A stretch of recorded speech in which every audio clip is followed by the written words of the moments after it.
যিশু হলেন আমাদের কাছে আশা, তিনি আমাদের হোপ, অন্ধকারে তিনি আমাদের কাছে মহা আলো। আজকে আপনি এসেছেন এখানে মণ্ডলীতে, কিন্তু যদি প্রভু যিশুর বিষয়ে আপনি না জানতে পারেন, তবে আপনি খালি হাতে আসবেন, খালি হাতে চলে যাবেন। প্রভু যিশু হলেন অনন্ত জীবনের দাতা। হালেলুয়া। তাই তার বাক্য বলছে, পাপের বেতন মৃত্যু, কিন্তু ঈশ্বরের অনুগ্রহ আমাদের প্রভু যিশু খ্রিস্টে কি? অনন্ত জীবন। হালেলুয়া। অনন্ত জীবন, এটা আমাদের কাছে আশা যে অনন্ত জীবন আমরা পেতে চলেছি। কোন রোগ, কোন শোক, কোন কিছু আমাদের এই পার্থিব দেহকে নষ্ট করে দিতে পারে, কিন্তু অনন্ত জীবনে প্রবেশ করা থেকে কেউ আমাদেরকে নষ্ট করতে পারবে না। কেন? প্রভুর হাতে যারা রয়েছে তাদেরকে শয়তান কোনোদিন কেড়ে নিতে পারবে না। হালেলুয়া।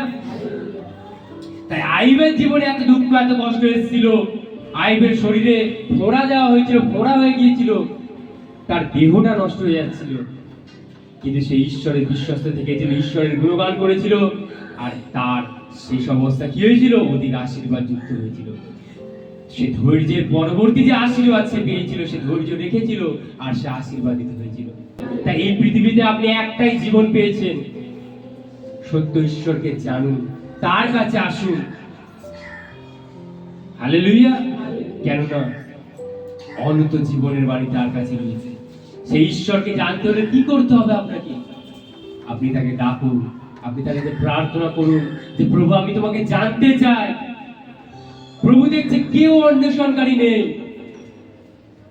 কিন্তু অন্বেষণকারী হন প্রভুর অন্বেষণকারী।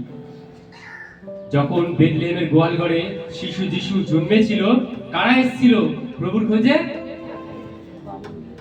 তিনটে পণ্ডিত এসেছিল, উপহার নিয়ে এসেছিল। তো কোন দূর থেকে এসেছিল?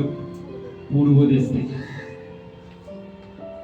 আকাঙ্ক্ষা যখন আপনি রাখবেন, তখনই আপনি প্রভুকে জানতে পারবেন। সবকেও প্রভুকে দেখার জন্য, প্রভুকে দেখার আকাঙ্ক্ষায় গাছে উঠে গেছিল, আর গাছে উঠে যাওয়ার পরে প্রভুর সাথে দেখা হয়েছিল কিনা? কেন? প্রভু তার পরিশ্রমটা দেখেছে যে আমার সন্তান আমাকে জানার জন্য কতই চেষ্টা করে। আজকে প্রভুকে জানার জন্য কি আমরা চেষ্টা করি?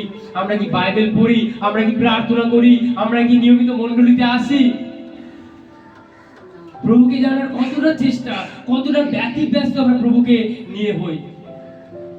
আর সবকিছু যখন প্রভুকে জানার জন্য আকাঙ্ক্ষী হলো, তার জীবনে পরিত্রাণ এলো। সে পাপের জীবন কাটাচ্ছিল, সে লোকের থেকে বেশি বেশি টাকা কর আদায় করতো। আর যখন যিশু তার ঘরে গেল, সে কি বলল? প্রভু, যার থেকে বেশি বেশি নিয়েছি তাকে ফিরিয়ে দেবো, যাকে অন্যায়পূর্বক কিছু নিয়েছি চতুর্গুণ ফিরিয়ে দেবো। এইটা হলো মানুষের জীবনের হৃদয় পরিবর্তন, যা কোনো কেউ করতে পারে না। এটাই হলো প্রকৃত হৃদয় পরিবর্তন।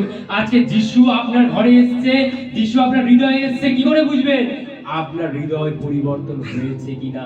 এটাই আসল উদ্দেশ্য, এটাই আসল সার। আপনি যখন দেখছেন আপনার হৃদয় পরিবর্তন হয়েছে, তার মানে ইয়েস, যিশুতে আপনি আছেন। হালেলুয়া।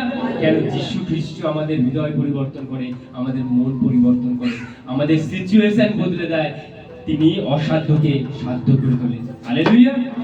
তাই সেই মহান ঈশ্বরকে ধন্যবাদ দিই, যিনি আমাদের কাছে আশা, আমাদের কাছে আলো, আমাদের অসহায় মুহূর্তে তিনি আমাদের সাহায্য করেন। আর তার একটি বাক্য বলছে যে সংকটে সদাপ্রভুকে ডাকো, তিনি তোমাকে কি দেবে? উত্তর দেবে। আমি তোমাকে উত্তর দেব, আর তোমরা আমার কি করবে? গৌরব করবে। তাই প্রভুর গৌরব করা আমাদের উচিত, কারণ তিনি আমাদের জন্য যা করেছে তার কেউ করতে পারে না। তিনি সর্বোপরি আমাদেরকে অনন্ত জীবন দেওয়ার জন্য নিজেকে ক্রুশিতে বলিদান করেছে। আমার আপনার পাপের যে শাস্তি, যে দেনা, তিনি মুকুব করেছে।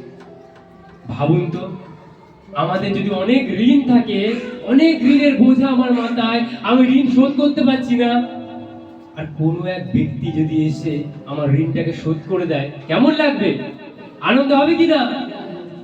যে আমার ঋণ আমি পারছিলাম না শোধ করতে, কিন্তু একজন এসে আমার ঋণ শোধ করে দিল। তাহলে কতই না আনন্দ করা উচিত আমাদের, যে প্রভু আমাদের পাপের শাস্তি, পাপের দেনা, পাপের সমস্ত ঋণ তিনি মিটিয়ে দিয়েছেন। আমাকে আপনাকে কি করতে হবে? শুধু তার উপর বিশ্বাস করতে হবে। বিশ্বাসে অনুগ্রহে আমরা উদ্ধার পেয়েছি, আমাদের ধর্মকর্ম করে নয়। হালেলুয়া। আমরা তো পাপী ছিলাম, আমাদের কাজকর্ম ছেঁড়া কাপড়ের ন্যায় ছিল, কিন্তু ঈশ্বরের অনুগ্রহ, দয়া, মহা দয়া পেয়েছি, তাই আমরা উদ্ধার পেয়েছি। তাই লোকে কি বললো এতে কিছু যায় আসে না।